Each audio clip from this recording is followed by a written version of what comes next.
Good morning my dear students and viewers. Doctor Harshvardhana की classes में आपका स्वागत है और मैं फिर आज एक समसामयिक मुद्दों के साथ आपके बीच में उपस्थित हुआ हूं। मित्रों, इन दिनों समाज बहुत ही ट्रांजिशन फेज से गुजर रहा है। Indian society is passing through the phase of transition और यहाँ पे जो सबसे बड़ी दिक्कत आ रही है वो दिक्कत आ रही है महिलाओं की अस्मिता, महिलाओं की सुरक्षा और संरक्षा को लेकर। इसी संदर्भ में मित्रों, आज जो हम लोगों के बीच चर्चा और परिचर्चा का विषय है वह विषय है Bulli Bai app, Sulli Deals and GitHub platform. हमें और आपको सबको यह पता होगा कि इन दिनों बुल्ली बाई का आग काफी तेजी से समाज में फैला हुआ है। अखबार की सुर्खियां बन रही हैं, टीवी चैनल पर डिबेट का यह पार्ट बन रहा है। मित्रों, ज्यादा समय न लेते हुए मैं साथ संक्षेप में बुल्ली बाई ऐप्स के बारे में थोड़ा सा अपना विचार रखूंगा और साथ ही रखूंगा कि आखिर ऐसी नौबत सोसाइटी में उत्पन्न ही क्यों हो रही है, क्यों हमारे कम उम्र के बच्चे असमय जवान हो रहे हैं और असमय जवान होते बचपन के कई सारे खतरे सोसाइटी में देखने को मिल रहे हैं। यह तो सोशियोलॉजी का एक पार्ट जुवेनाइल डेलिक्वेंसी का है ही, साथ ही साथ एक इंडिकेट कर रहा है कि जिन बच्चों के कंधे पर राष्ट्र निर्माण का बोझ है, जिन बच्चों को आगे देश दुनिया में भारत को लीड कर कर ले जाना है, वो बच्चे इंटरनेट के गलत उपयोग करके, उसका मिसयूज करके किस तरह से नारी अस्मिता के साथ छेड़छाड़ या खिलवाड़ कर रहे हैं। मित्रों, बहुत सारे लोगों का यह सवाल हो सकता है कि यह तो समाज शास्त्र का विषय नहीं है, तो मैंने पहले भी आपको क्लियर किया है और आज भी बताना चाहता हूं कि any incidents, any activities which happened in the society is the part of sociology. तो ऐसी बात नहीं है कि अगर आज बुल्ली बाई ऐप्स को लेकर जो नारी स्वतंत्रता, नारी अस्मिता और नारी संरक्षता का सवाल उठा है, तो कल निश्चित तौर पर यह सिविल सर्विसेज के अंतर्गत सोशल इश्यूज का पार्ट हो सकता है और जहां जहां भी इंटरव्यू वगैरह होने हैं स्टेट पीसीएस में, निश्चित तौर पर यहाँ पर ये क्वेश्चंस बनेगा। मित्रों, बुल्ली बाई दरअसल क्या है? एक ऐप्स है। इस ऐप्स के द्वारा मुस्लिम महिलाओं की तस्वीर को पब्लिक प्लेटफॉर्म पर रखा जाता है और उस पब्लिक प्लेटफॉर्म का नाम है गिटहब और उस प्लेटफॉर्म पर रखकर वहां पे से उसकी बोली लगाई जाती है। बोली लगाना का मतलब होता है दोस्तों नीलामी करना। नीलामी करना। सवाल मौजूद है कि भाई जिस व्यक्ति को यह पता नहीं है कि उसकी तस्वीर सोशल मीडिया पर वायरल हो रही है, उस व्यक्ति का बिना परमिशन लिए, उस व्यक्ति के बिना रजामंदी के उस फोटोग्राफ्स को बुल्ली बाई ऐप्स लोड करता है, उसको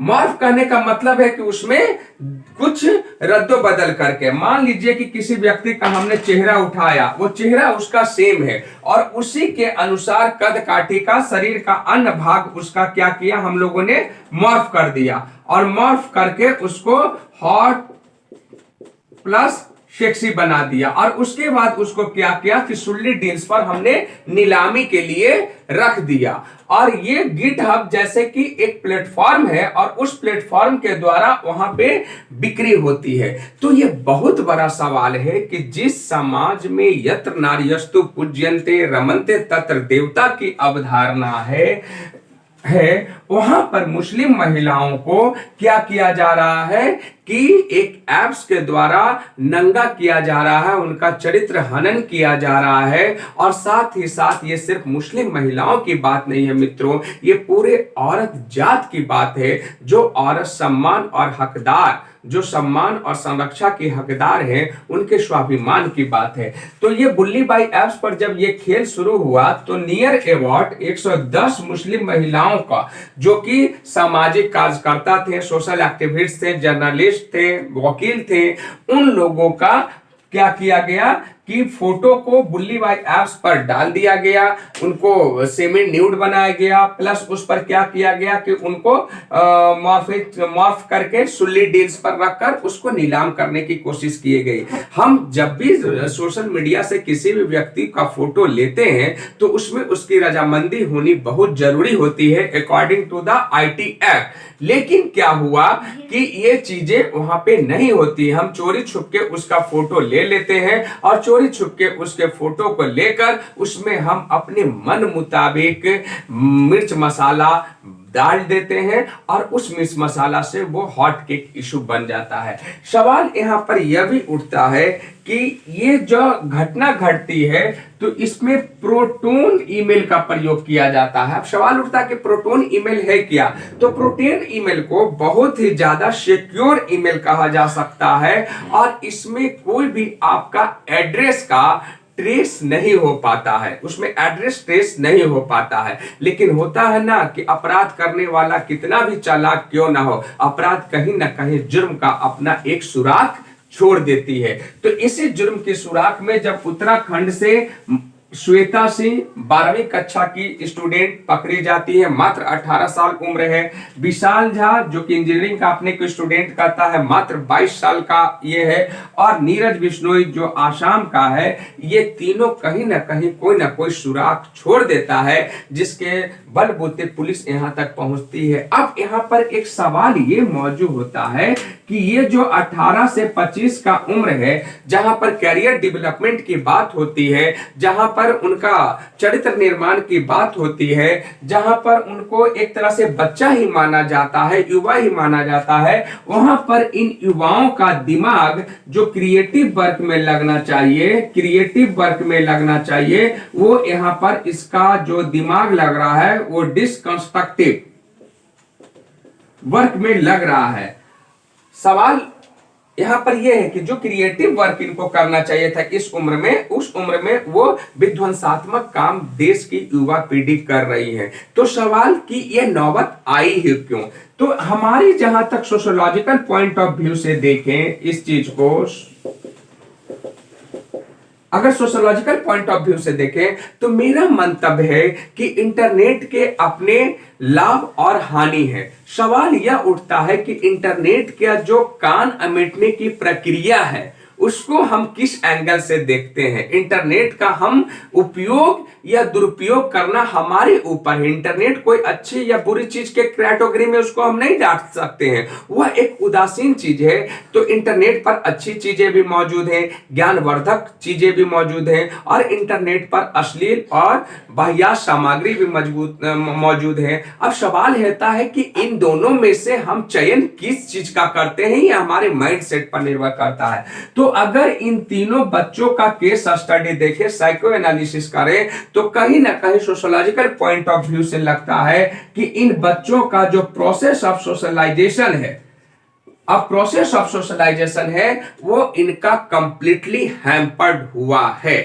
अब सोशलाइजेशन का प्रोसेस क्या है? तो सोशलाइजेशन के प्रोसेस को अगर हम देखें तो इसको एक लाइन में कह सकते हैं, अ biological being become human being।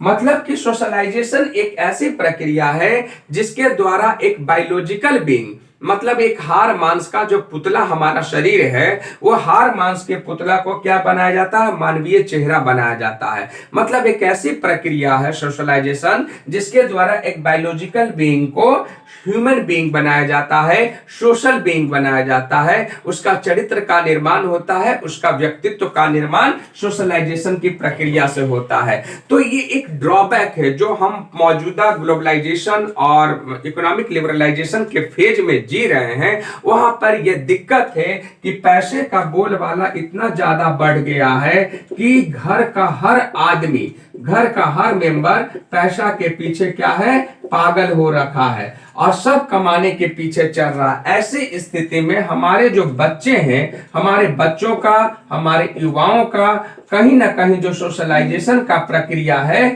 वो प्रभावित हो रहा है, क्योंकि ये पैसे कमाने के चक्कर में हमारे पास क्या हो रहा है, समय का अभाव हो रहा है, समय अभाव हो रहा है। और समय अभाव होने के कारण हम अपने बच्चों के साथ, हम अपने यंगस्टर्स के साथ, अपने एडोलेंस एज में प्रवेश करते बच्चों के साथ ज्यादा समय नहीं दे पा रहे हैं। और हमारा जो सोशल रिलेशनशिप है हमारे बच्चों के साथ गुड मॉर्निंग से शुरू होकर गुड नाइट तक मात्र सिमट कर जा रहा है। इसके कारण कहीं ना कहीं बच्चों का जो सही व्यक्तित्व निर्माण होना चाहिए, सही चारित्रिक निर्माण होना चाहिए, वो नहीं हो पा रहा है। हम सिर्फ इन बच्चों को और युवाओं को स्कूल के भरोसे या कॉलेज के भरोसे नहीं छोड़ सकते हैं। परिवार प्राइमा फेसी एजेंसी है किसी भी बच्चे के चरित्र निर्माण के लिए, उसके सामाजिक क्रियाकलाप के निर्माण के लिए और उसके व्यक्तित्व के निर्माण के लिए। तो ये जितने भी अपराधी पकड़े गए अगर उनको गौर से देखें तो दे आर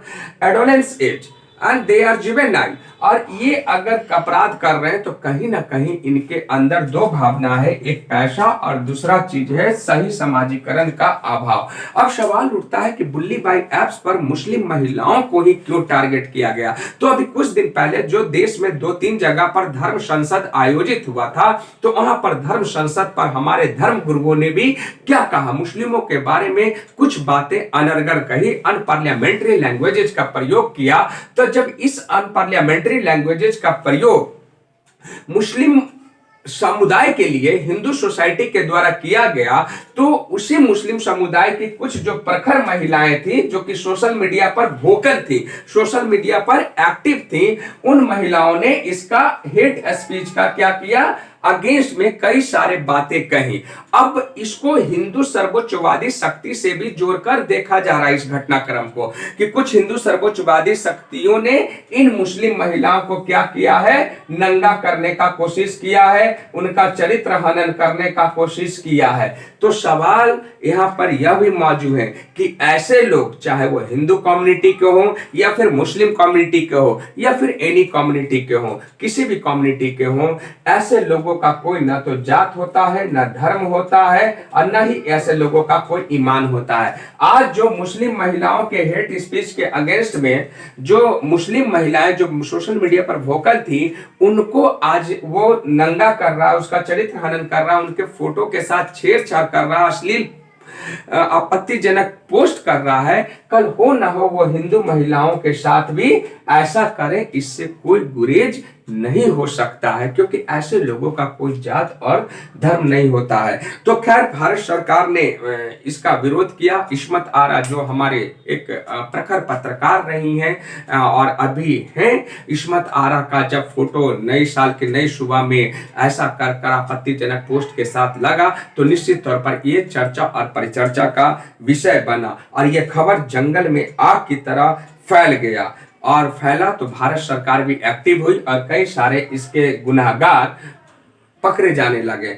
और ये बहुत बड़ा सवाल है कि नारी की जो संरक्षा और सुरक्षा का सवाल है, ये विमेन एम्पावरमेंट को भी चुनौती देती है। अंततः बुल्ली बाई एप्स पर हम 2-4 लाइन आपसे मुस्कुराते हुए कविता के माध्यम से कहना चाहेंगे कि यह कैसा समय आया है, मन मेरा विचलित है और घबराया है। यह कैसा समय आया है, मन मेरा विचलित है और घबराया है। आधी आबादी न घर में और न बाहर, सुरक्षित और संरक्षित, सुरक्षित और संरक्षित है तो कहां है, कोई हमें बताएगा, कोई हमें बताएगा। थोक के भाव में, थोक के भाव में सरे राह सरे आम लग रही है बोली। थोक के भाव में सरे राह सरे आम लग रही है बोली। जिस्म के गुनाहगार, जिस्म के गुनाहगार बन रहे हैं सौदागार, बन रहे हैं सौदागार, बन रहे हैं सौदागार। इंटरनेट का देख भैया माया जाल, इंटरनेट का देख भैया माया जाल। असमय जवान हो रहा है बचपन, असमय जवान हो रहा है बचपन। सम्मान और इज्जत, सम्मान और इज्जत दूर की कौड़ी, चीर हरण कर बन रहा है दुर्योधन। अरे भैया, सम्मान और इज्जत तो दूर की कौड़ी, चीर हरण कर बन रहा है दुर्योधन। सवाल मौजूद है दोस्तों कि क्या हम चीर हरण कर दुर्योधन बनना चाहते हैं या फिर कुरुक्षेत्र का वो कृष्ण बनना चाहते हैं जिसको इतिहास हमेशा स्तुति करते रहा है, नमस्कार करते रहा है। इन्हीं शब्दों के साथ हम आपसे लेंगे विदा और फिर अगले क्लास में, हमारी कक्षा में आपको के साथ हमारी मुलाकात कोई नए विषय वस्तु के साथ होगी। तब तक के लिए सबको बहुत बहुत शुक्रिया, धन्यवाद। मेरे चैनल को सब्सक्राइब कीजिए, लाइक कीजिए। अगर मेरे विचार अच्छे लगे तो उस पर जरूर अपनी प्रतिक्रिया को रखें, पोस्ट करें। शुक्रिया, धन्यवाद।